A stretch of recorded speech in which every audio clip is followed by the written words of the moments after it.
ఇంక్లాబ్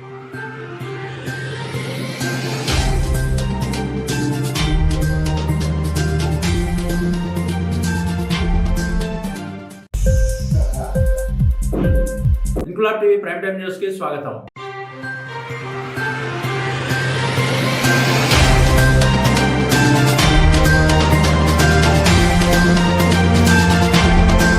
విజయనగరం వైభవాన్ని, సంస్కృతిని చాటి చెప్పే విధంగా ఉత్సవాలను నిర్వహించడానికి ఏర్పాట్లు చేస్తున్నామని ఆంధ్రప్రదేశ్ రాష్ట్ర ఎంఎస్ఎంఈ సెర్ప్ ఎన్ఆర్ఐ వ్యవహారాల శాఖ మంత్రి కొండపల్లి శ్రీనివాసరావు అన్నారు. నేడు MLA Pusapati Aditi Vijayalakshmi Gajapathiraju, joint collector S సేతుమాధవంతో కలిసి నగరంలోని ఉత్సవ వేదికలను ఆయన పరిశీలించారు. మంత్రి కొండపల్లి ముందుగా శ్రీ పైడితల్లి అమ్మవారిని దర్శనం చేసుకున్నారు. ఆయనకు ఆలయ పూజారులు అధికార లాంఛనాలతో స్వాగతం పలికారు. అమ్మవారికి ప్రత్యేక పూజలు నిర్వహించిన అనంతరం ఆలయ ప్రాంగణాన్ని, క్యూ లైన్లను మంత్రి కొండపల్లి పరిశీలించారు. అనంతరం మంత్రి కొండపల్లి స్థానిక ఎమ్మెల్యే ఆదితి విజయలక్ష్మి గజపతిరాజుతో కలిసి మీడియాతో మాట్లాడారు. కోట చుట్టూ కందకం మొత్తం విద్యుద్దీకరణతో అలంకరిస్తున్నామని, విజయనగరం ఉత్సవాలలో దాదాపు 500 ఏళ్ల చరిత్ర ఉన్న విజయనగరం కోట విశిష్టత, ప్రాముఖ్యత ఈ విజయనగరం ఉత్సవాల ద్వారా యావత్ ప్రపంచానికి తెలియజెప్పేలా అధికారులు ఏర్పాట్లు చేస్తున్నారని మంత్రి కొండపల్లి, ఎమ్మెల్యే ఆదితి విజయలక్ష్మి గజపతిరాజు తెలిపారు.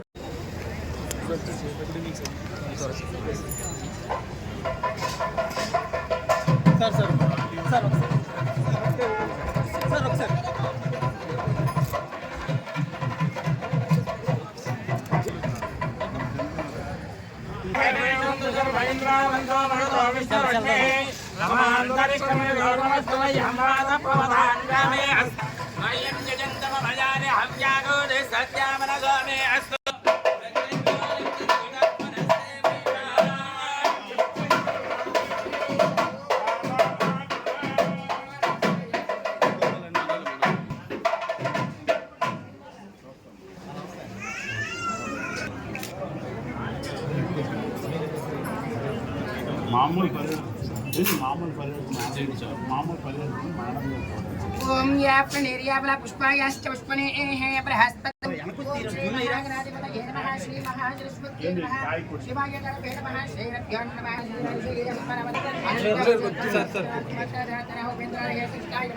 श्री कृष्णवासुदेव ब्रह्मणे नमो नमः ओम कृष्णदेव विसाचाः ये देवो विबारकाः ये देशवैरो नमः मकरवशवानि मम विजमानि दुबाते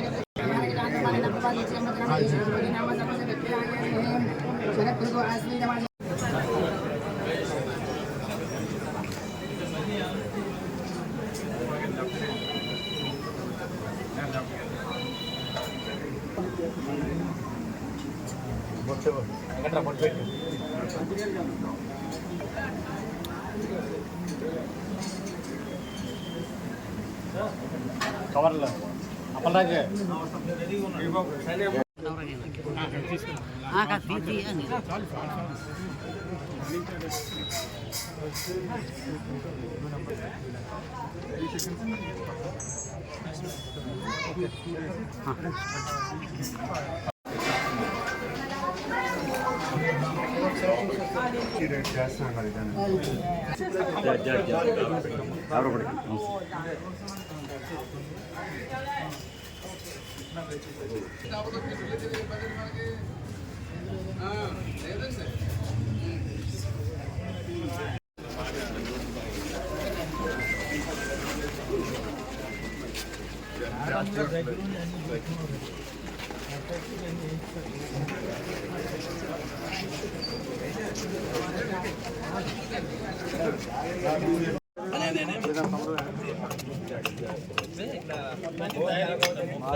4 సెంటర్లు ఉన్నాయి.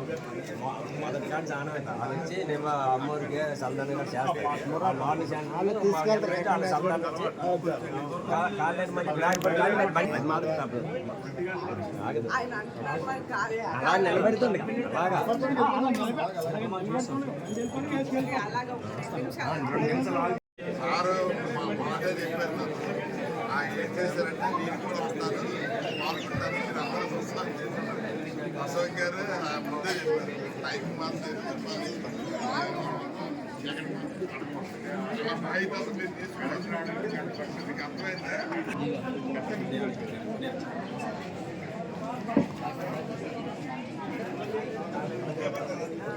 4 సెంటర్లు ఉన్నాయి. మొదటి కానీ చాలా అవుతాయి. వాళ్ళు వచ్చి నేను అమ్మూరికి సంతానం కూడా చేస్తాను. 4 సెంటర్లు వాళ్ళు సంతానం వచ్చి కాలేజ్ మళ్ళీ బ్లాక్ బోర్డ్ కానీ బండి మాత్రం తప్పదు. అలా నిలబెడుతుంది బాగా 2 నిమిషాలు. అయితే ఈసారి ప్రత్యేకత ఏంటంటే మన చైర్మన్ గారు పోస్పాటి అశోక్ గజపతి రాజు గారు ఫ్రీ దర్శనం అనేది ప్రజల కోసం భక్తుల కోసం అందించాలనే ఉద్దేశంతో అందరు భక్తులు కూడా పైడితల్లి వారు ఆశీర్వాదం తీసుకోవాలనే ఉద్దేశంతో ఫ్రీ దర్శనాలు అనేది ఒకటి ఏర్పాటు చేశారు. అలాగే చూస్తుంటే ఈ టైంలో మనం ఎన్నో సంవత్సరాల నుంచి ఉత్సవాలు అనేది కండక్ట్ చేస్తూ ఉన్నాం. అయితే ఈసారి కూడా ఉత్సవాలు మనం కండక్ట్ చేస్తున్నాం. అయితే అంగరంగ వైభవంగా మనం ఉత్సవాలు చేస్తున్నాం. సో అయితే మనం చూస్తుంటే ఈ రోడ్ రిపేర్ కానివ్వండి, ఇక్కడే మనం కాలువలు ఇవన్నీ కూడా కమిషనర్ గారు చొరవ తీసుకొని ఇవన్నీ కూడా రిపేర్ చేయటం జరిగింది. అలాగే కలెక్టర్ గారు చాలా డీప్గా అందరు అధికారులు కూడా కలెక్టర్ గారు, ఆర్డీఓ గారు, జాయింట్ కలెక్టర్ గారు అందరూ కూడా దీని మీద 2 నెలల నుంచి వర్క్ చేస్తూ ఉన్నారు. అయితే మనం చూస్తుంటే ఎన్నో ఉత్సవాల కోసం ఎన్నో ప్రోగ్రామ్స్ మనం చేస్తున్నాం. అయితే ఆనంద్ గజపతి ఆడిటోరియం, అలాగే గుజాడ ఆడిటోరియం, అలాగే కోట చుట్టూ మనం మళ్ళీ గార్డెన్ కూడా ఏర్పాటు చేసి అక్కడ లేజర్ షో, అలాగే మనం బీటీ ఫామ్ ఏరియా అంటే మనకి రిలయన్స్ ఆపోజిట్ ఏరియాలో సరస్ ఎగ్జిబిషన్, అలాగే అక్కడే ఫ్లవర్ షో అనేది ప్రత్యేకంగా ఏర్పాటు చేస్తున్నాము. అలాగే మనం చూస్తుంటే బిజీ స్టేడియంలో స్పోర్ట్స్, అలాగే పులి వేషాలు, మన ట్రెడిషనల్ ఫోక్ ఆర్ట్స్ అన్నీ కూడా బొంకుల దెబ్బ మీద కూడా చేస్తున్నాము. అయితే అన్ని విధాలుగా మనం మన ఏరియాని ప్రజలందరూ సుఖంగా సంతోషంగా ఎంజాయ్ చేయాలని ఇవన్నీ చేస్తున్నాం. అదేవిధంగా కమిషనర్ గారు కూడా ఏర్పాటు చేయడానికి ప్రయత్నాలు చేస్తున్నాం. అలాగే వాటర్ పాయింట్స్ ఇవన్నీ కూడా మనం ఏర్పాటు చేయడానికి ప్రయత్నాలు చేస్తున్నాం. సైన్స్ ఎగ్జిబిషన్ ఎప్పుడులాగా వాటర్లో ఉంటుంది. పిల్లలందరూ కూడా స్కూల్ పిల్లలందరూ కూడా సైన్స్ ఎగ్జిబిషన్లో పాల్గొంటారు. అక్కడ ఉన్న ప్రాబ్లం ఏంటో ఎక్సైజ్ చేస్తాను. ఇంకా దాన్ని ఏం బెటర్ చేయొచ్చు అంటే ఇరుకంటే ఆ రోడ్లు ఎలాగ ఇరుకవు, కానీ పూర్వం నుంచి మనకు వస్తుంది కాబట్టి మనం ఎలాగ ఇంకా బెటర్ చేయొచ్చు అని కూడా చూద్దాం.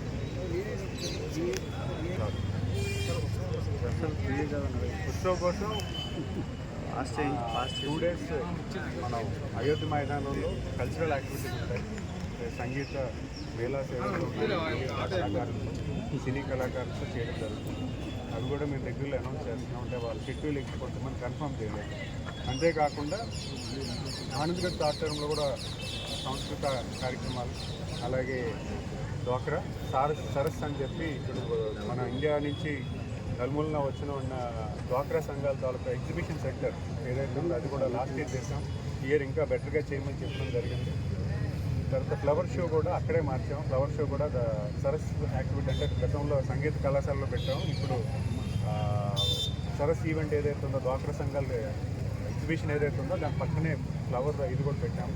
అలాగైతే ఫుడ్ స్టాల్స్ కూడా అక్కడే పెట్టమని చెప్పాము. అయితే సైన్స్ ఎగ్జిబిషన్ కోటలో పెట్టినాం. ఎప్పుడులాగా చేస్తుందో దాన్ని ఇంకా బెటర్ చేస్తూ సైన్స్ ఎగ్జిబిషన్ కూడా పెడుతున్నాం. అలాగే విజయనగరం అంతా కూడా లైటింగ్ ఉంటుంది. ప్రత్యేకంగా లేజర్ షో ఒకటి ఉంటుంది. ప్రత్యేకంగా స్పెషల్ అట్రాక్షన్ లేజర్ షో ఉంటుంది. అంతేకాకుండా స్పోర్ట్స్ కూడా ఉత్తరాంధ్ర జిల్లాలో స్పోర్ట్స్ యాక్టివిటీస్ పార్టిసిపేట్ చేస్తూ ఉత్తరాంధ్ర ఎలువేల్పు సెల్ కాబట్టి ఉత్తరాంధ్రలో ఉన్న అందరినీ కూడా స్పోర్ట్స్ పిల్లలందరికీ కూడా స్పోర్ట్స్ కండక్ట్ చేయమని ఒక కాంపిటీషన్ ఈవెంట్స్ కండక్ట్ చేయమని జరిగింది. అది కూడా 2 days కూడా విద్యుత్ స్టేడియంలో మళ్ళీ ఇక్కడ కూడా కొన్ని యాక్టివిటీస్ జరుగుతున్నాయి. గాజీ స్టేడియంలో కూడా కొన్ని యాక్టివిటీస్ జరుగుతున్నాయి. ఇవన్నీ కూడా జస్ట్ ఎవరు అంటే దగ్గరగా ప్లాన్ చేస్తాము. సో దట్ ఎవరైనా ఈ ప్రాంతంలో సిటీ సెంటర్ నడుముడిలోకి వచ్చి వాకబుల్ డిస్టెన్స్లో ప్రతి ఈవెంట్ కూడా విజువలైజ్ చేసుకొని ఎంజాయ్ చేయడానికి. సో ఇవన్నీ కూడా విజయనగరం టౌన్ తాలూకు ఇమేజ్ని పెంచడానికి, విజయనగరంలో మంచి ఎన్విరాన్మెంట్ క్రియేట్ చేయడానికి, పండుగ వాతావరణం తీసుకెళ్ళడానికి చేస్తున్న ప్రయత్నం. దీన్ని అందరూ కూడా ప్రతి ఒక్కరూ కూడా దీన్ని ఆహ్లాదించి కొంచెం క్రమశిక్షణతో, ఎందుకంటే మనందరూ బయట వాళ్ళందరూ ఎక్కువ వస్తారు కాబట్టి ప్రతి ఒక్కరూ కూడా క్రమశిక్షణతో ఉండి వచ్చిన వాళ్ళని బాగా రిసీవ్ చేసుకుని, మీ ఇంట్లో ఎలాగైతే చుట్టాలు పట్టాలు రిసీవ్ చేసుకుంటారు అలాగే బయట వాళ్ళని కూడా బాగా గౌరవించి వాళ్ళ తాలూకా విజిట్ని సక్సెస్ఫుల్గా చేయమని కోరుకుంటున్నాం. కొన్ని పర్మిషన్స్ ముందుగానే పెట్టాలి. ఆ పర్మిషన్స్ కోసం మేము ట్రై చేస్తున్నాం. ఒకవేళ అది సక్సెస్ఫుల్గా అయితే మేము తీసుకురాగలుగుతాం. పర్మిషన్స్ టైంకి రాలేకపోతే కొంచెం నెక్స్ట్ ఇయర్ కానీ ప్లాన్ చేస్తాం. సార్ శనివారం టైంలోనూ మీరు మెరగవలసిన చాలా దూరాలు సెంటిమెంట్గా తెలుసో తెలియక. ఎందుకంటే ఈరోజు వచ్చిన గెస్ట్ను, అతిథిని మనం ఎలా గౌరవించుకోవాలో, వాళ్ళకి ఉన్న ఏదైనా ఇబ్బందులు ఉంటే ప్రాపర్ డైరెక్షన్స్ ఇవ్వమని చెప్పాలి. ఎక్కడ అవుతుందంటే వాళ్ళు డైరెక్షన్స్ లేనప్పుడు కొంచెం అటు ఇటు వెళ్తారు. అక్కడ పోలీసుల తాలూకా గైడెన్స్ ఇంపార్టెంట్, కానీ ఇది లేకుండా చూసే ప్రయత్నం చేస్తాం. ఆర్టీసీ బస్సులు కూడా కొంచెం ఎక్కువ వేయమని చెప్పాం నగరంలో రావడానికి కూడా. దాన్ని కూడా ఒక యాంత్రాంగం పనిచేస్తుంది. సీసీ కెమెరాస్ కూడా ఫంక్షనింగ్లో ఉన్నాయి. అది కూడా మానిటరింగ్ ఉంటుంది. సిటీ అంతా కూడా మానిటరింగ్ ఉంటుంది. ప్లస్ కమిషనర్ గారు కూడా శానిటేషన్ చాలా బాగా చేయించారు. వచ్చిన నెల రోజుల్లోనే బాగా సెగ్మెంట్ అన్ని చూడటం కూడా జరిగింది. సిటీ అంతా నీట్గా తయారైంది. మాకైతే ఇప్పటివరకు ఏమి ప్రాబ్లమ్స్ అయితే కనిపించలేదు. ఇన్క్లాబ్ టీవీ వీడియోలు మీకు నచ్చినట్లయితే లైక్ చేయండి, షేర్ చేయండి, కమెంట్ చేయడం మర్చిపోకండి. సబ్స్క్రైబ్ చేయని వాళ్ళు వెంటనే సబ్స్క్రైబ్ చేసుకోండి. మా వీడియోలు మీరు వెంటనే చూడాలనుకుంటే కింద ఉన్న గంట సింబల్ని గట్టిగా కొట్టండి.